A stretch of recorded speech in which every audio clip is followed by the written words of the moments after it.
Then I would like for us to all welcome our next speaker, which is Dr. Samuli Kangaslampi.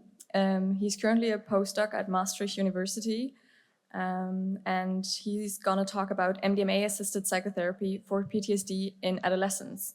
If there isn't potential, what's the rationale behind it, and what are the potential risks and considerations with regards to that indication group? He is specialized in trauma and trauma-related disorders, so I'm very much looking forward to your expertise in this.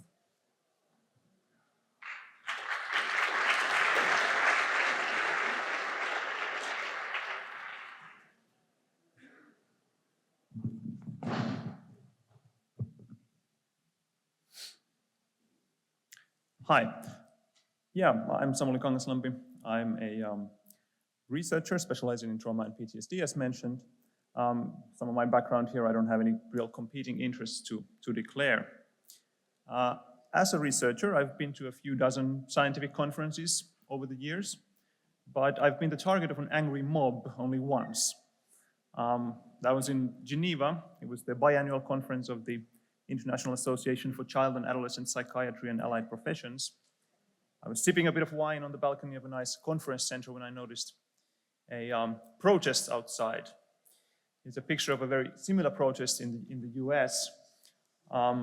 Psychiatry kills children, stop drugging our kids, and so on. For a moment, I couldn't help thinking, am I one of the bad guys? Am I part of some international cabal of villains actually drugging and killing children? Pretty quickly, I was told that these protests are organized by the Church of Scientology, and if you're on the side opposing the Church of Scientology, then you're probably not one of the bad guys. But they're not the only ones concerned about child and adolescent psychiatry and psychopharmacology. Even reasonable people have concerns, understandable concerns. There are complex ethical questions related to child and adolescent psychopharmacology. Let's face it, if we're talking about maybe giving MDMA-assisted psychotherapy to adolescents, we're talking about, should we give drugs to kids? A provocative way of putting it, of course, but the current understanding in psychiatry is, yes, sometimes we should give drugs to kids who have certain mental health problems. It might do them more good than harm. In this talk, I would like to argue that in order to know whether we should sometimes give a few doses of MDMA to adolescents with PTSD, we need to do studies where we do give MDMA to adolescents a few times as part of psychotherapy in careful trials of exceptionally high ethical standards. Why would we even consider such a thing? Well, to put it briefly, because there is a huge need. By some estimates, more than half of children and adolescents will face a potentially traumatic event before they're 18. Adolescents are really resilient, but still about 5 to 25%, depending on the type of trauma and other factors, do develop PTSD. So there are millions, tens of millions of adolescents, and here I'm talking of adolescents maybe between 15 and 17 years of age, who do suffer from PTSD. Don't we already have good treatments? The current gold standard, for which we do have some evidence for effectiveness, are trauma-focused cognitive behavioral treatments, some of which are pictured here. They work fairly well. Trauma-focused means that we actually talk about the trauma, we focus on the trauma through methods like exposure and cognitive restructuring. We could do a lot by just giving these treatments to more adolescents, making them more available. But they're not perfect. Not all traumatized adolescents are able to start treatments like this or go through them adequately. They do require some commitment, motivation, ability to withstand difficult emotions. At least 1 in 10 drop out, even in the best trials, and sometimes a lot more. And even when they do go through this treatment, depending on how you define adequate response, between 1/4 and 1/2 fail to respond. So we do need new treatments for PTSD among adolescents. Now, most of you are probably aware of the promising results for MDMA-assisted psychotherapy among adults. And PTSD symptoms are not that different for adolescents of this age compared with adults. And the current treatments that we have are not that different either. They've been adapted for youth, but they're not that different. So it's reasonable to think that MDMA-assisted psychotherapy could work for adolescents. There are some particular reasons why I think there is potential in this area, where there is specific potential for adolescents. And that's where I'd like to start. So why would MDMA-assisted psychotherapy be effective? Either be more effective than current treatments that we have, or could work with those adolescents who are not able to undergo the current treatments or don't benefit from them. First of all, looking at the effects of MDMA, MDMA could reduce avoidance of the traumatic material, very big issue in PTSD. It could enable trauma processing and adequate emotional engagement for those who are otherwise unable to do it. This is because MDMA reduces anxiety, stress reactivity, detection of and responsivity to negative emotional information. So in the MDMA state, people have less negative reaction to traumatic material, but they're also more able to withstand it. At the same time, MDMA enhances mood and receptiveness and arousal, so it could reduce overmodulation, dissociation, avoidance, also issues that adolescents with PTSD have. For adolescents in particular, this could be important because they often have difficulties in treatment adherence, motivation to engage and remain in treatment. And they have problems in emotion regulation. So attenuating these really overwhelming reactions would be important for them. Otherwise, they could lead to impulsive withdrawal from treatment or harmful behaviors. So this could be very beneficial for adolescents. Now, a lot of research, some of mine as well, has shown that reevaluating and improving beliefs related to the trauma is really, really key to how adolescents heal from PTSD. And here, if we think about the possibility of reassessing the trauma, its meaning and its consequences, both under MDMA and in integrative sessions, we could well think that would be very useful for changing beliefs like the world is a terrible, unpredictable place, or I am incompetent and weak, beliefs that have been linked to PTSD in adolescents. So as MDMA provides these feelings of safety, ability to confront the trauma, and also empathy, pro-sociality, we could expect changes in these beliefs and also in these really problematic emotions like shame and guilt that are often at the heart of PTSD, especially if insights or changes in perspective happen as we process the trauma. There is some evidence that MDMA might enhance fear extinction, which is a process thought to be very central to PTSD treatment. Beyond that, inhibitory learning could be enhanced by MDMA. This is because of the mismatch that occurs. We often talk about expectancy violation in exposure therapy. We are approaching the traumatic material, so we expect to feel really, really terrible and horrible negative emotions. But under the effects of MDMA, with improved mood and attenuated fear and so on, we don't get that response. So there is this prediction error, which could enhance these processes. A lot of research has shown that therapeutic alliance is absolutely key to all treatment of mental health disorders, but especially PTSD. But establishing a good therapeutic relationship can be especially challenging with youth, and especially those with early interpersonal trauma, because that involves a very sort of deep betrayal of trust. And here I think the effects of MDMA could be very helpful. Enhanced empathy, enhanced trust and closeness could really work to enhance the therapeutic alliance. And that itself can also work as a corrective experience, again, affecting these trauma-related beliefs about other people. They can be terrible and unpredictable. Finally, adult studies are showing that MDMA-assisted psychotherapy could have effects beyond the PTSD symptoms as such. Antidepressive effects, decreased substance abuse, improved sleep quality. These are all issues that adolescents with PTSD also suffer from. So that's why MDMA could also be a very helpful addition. And if MDMA is able to affect change in these sort of transdiagnostic processes, like these belief changes in trauma memory qualities and coping mechanisms, these sort of general change mechanisms that Max Wolf also talked about, then we could expect a lot of effects beyond the PTSD strictly defined. So here's some reasons to believe why MDMA could be a useful addition for adolescents with PTSD. But to know, we would actually have to carry out trials. Is it even safe to give MDMA to adolescents 15 to 17 years of age?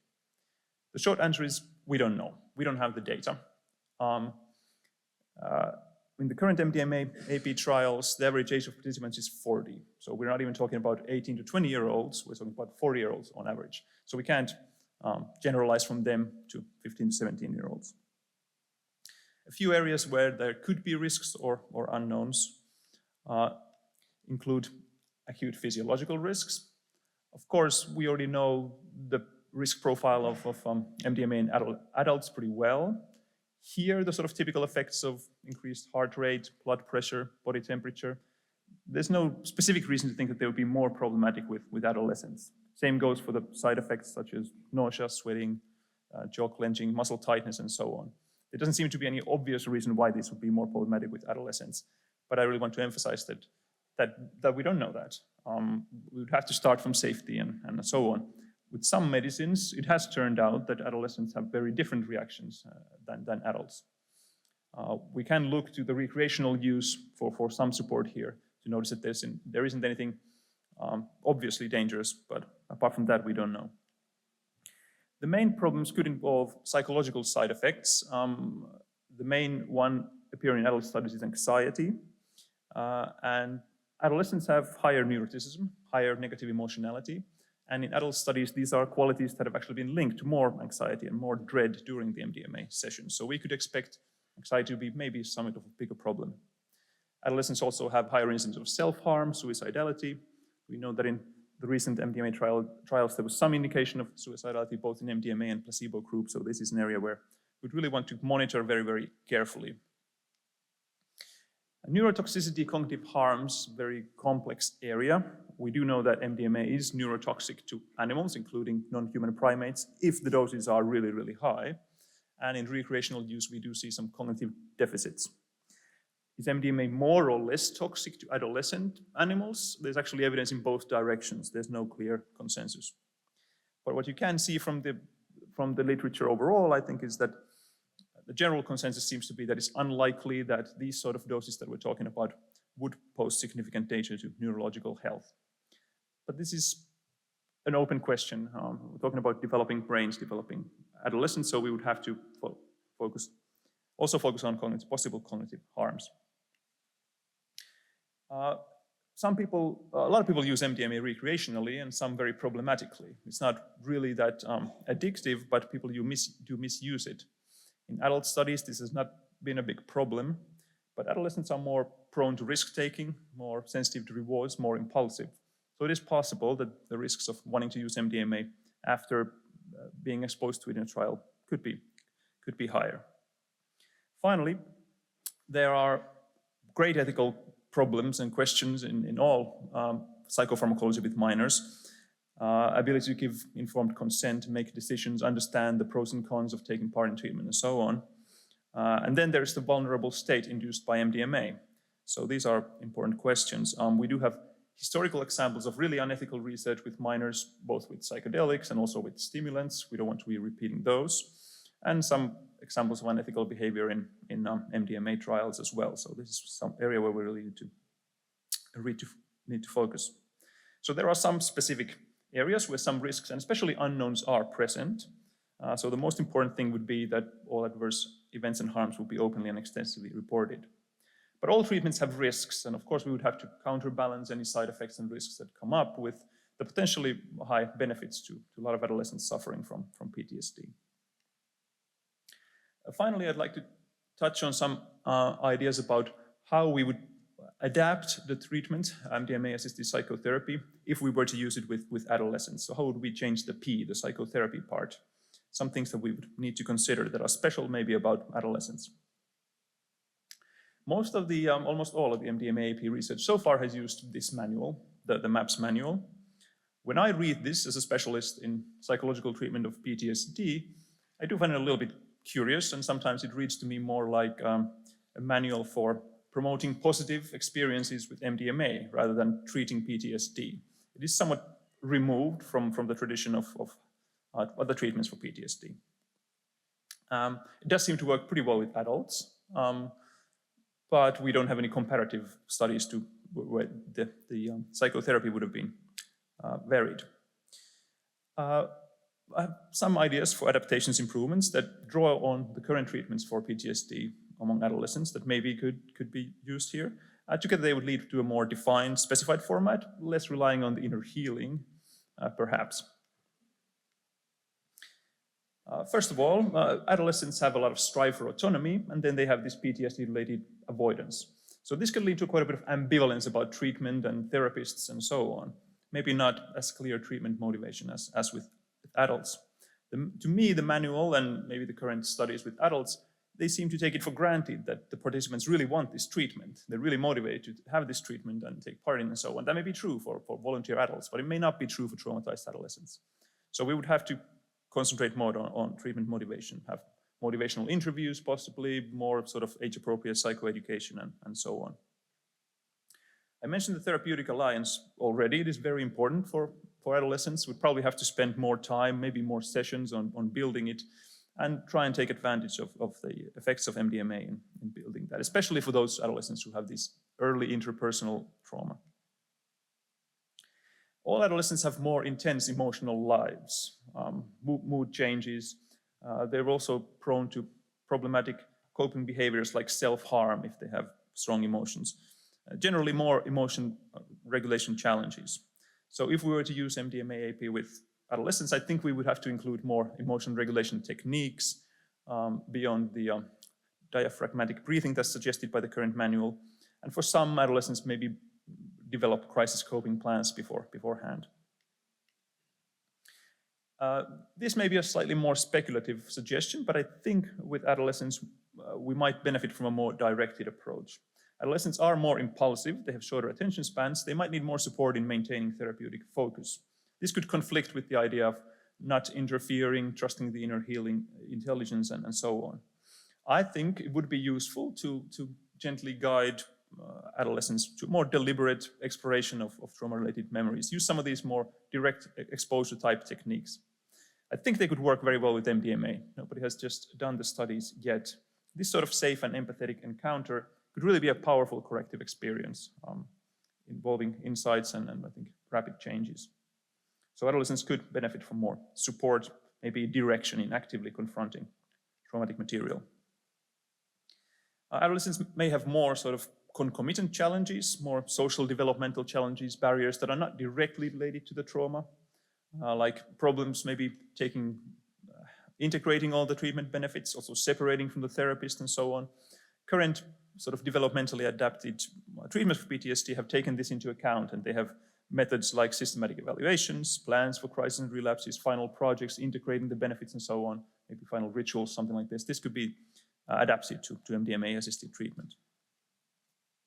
Finally, there's the role of families, complex issue again, but usually parents and guardians of the family can make a positive contribution to PTSD treatment. And they definitely should be involved if MDMA-AP was used with adolescents. At least they should be provided lots of psychoeducation so they can help the adolescents deal with the treatment. Conjoined non-drug sessions probably should be included. Maybe the parents, guardians could come and join in the end of sessions after the effects have waned. Then there is the question of conjoined MDMA sessions. There has been one study with veterans where both the veteran with PTSD and their spouse were given MDMA. I would not suggest this immediately for adolescents and their parents, but maybe at some stage it could be trialed. There's quite complex questions here. One thing that really comes to mind is, what is the appropriate level of intimate sharing between adolescents and their parents? It's probably not 100%, but if we do give them both MDMA and put them in the same room, maybe oversharing could be an issue. There are boundaries and secrets between adolescents and their parents for good reasons.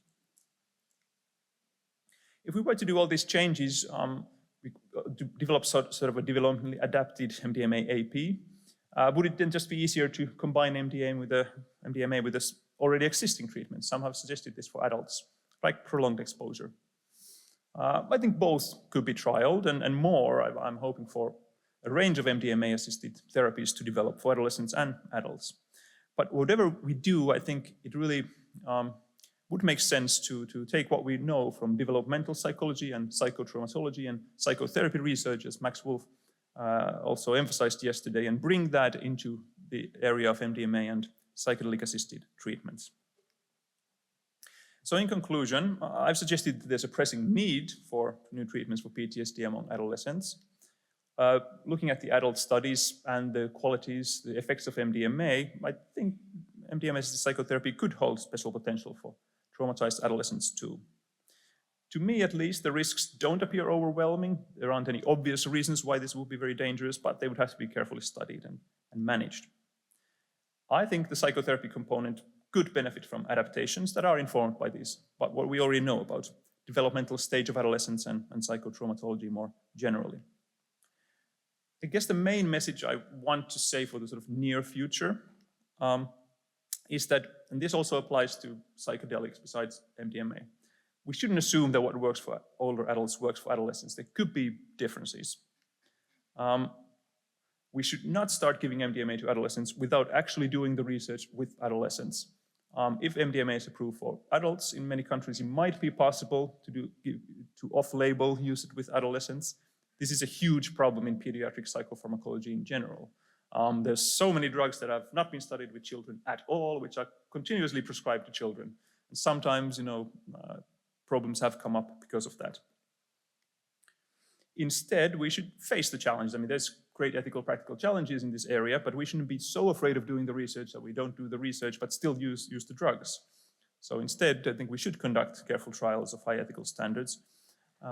MAPs have already announced they are sort of required by the FDA to do these studies if the MDMA is approved for adults, so they will be doing some studies from 2024 onwards. My hope is that this will be complemented by maybe more independent trials, maybe using different types of psychotherapies, adaptations, and together they would then show whether it actually makes sense to have some kind of MDMA-assisted treatment for PTSD in adolescents. Many thanks are due to Dr. Josten Zielmans. Together we wrote a paper on this now, undergoing peer review, but you can already read the preprint if you'd like to, and I'm happy to answer any questions and comments.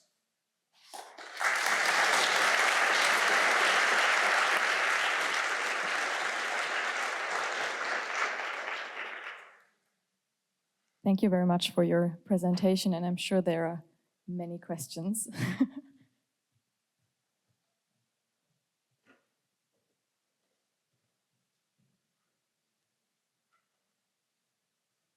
Thank you very much, Samuli, for this wonderful talk. I was wondering, do you think that many of the adaptations that you suggested should also actually be done for adults? That's a valid question, and some of them certainly do apply for adults as well. It is in some sense maybe a historical coincidence that the research has progressed the way it has, so that almost all this research has been done using this one particular manual, which is maybe more informed by therapist experiences with MDMA in the past and psychedelic research of the past and so on, rather than research on PTSD as such. So we haven't seen any studies where such adaptations would have been done. For instance, more directive approaches that immediately comes to mind. They could work very well for adults as well. And maybe there are some studies ongoing, but at least they should definitely happen, comparing a more directed, maybe exposure-based approach, and then this sort of more flexible listening approach. That at least that adaptation definitely could help. Some of the elements are maybe more sort of enhancing the safety and the connection and so on, that may be more specific to adolescents. Hi. At some point you mentioned that we should rely less on the inner intelligence. So I would like, if it's possible, to elaborate it more. I'm interested in that concept and your ideas. Yes. I think there's a whole talk about that here later on today. But yeah, the idea that people, and especially adolescents, would somehow know how to heal themselves and sort of come out of the problem they've put into, it doesn't sit right with me completely, especially in case of a deeply traumatized adolescent. I mean, the reason they're suffering is because of things that have happened to them, usually being done by other people,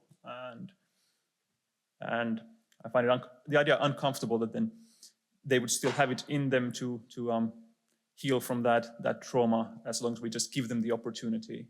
Often maybe they've suffered for months or years from these symptoms, and they haven't gone away. I mean, most adolescents are resilient. If trauma happens to them, they do heal, sort of on their own or with the help of their their family and so on over a few months. But those who haven't, who actually have long-term PTSD, their sort of trust that they have this potential for inner healing in them seems a little suspicious, and somehow that's why I would hope that we could use. We have developed some methods that do seem to help a lot of people to process the trauma in a way so that it doesn't bother them that much anymore and they can go on with their lives. So we should try and use these processes that we have identified.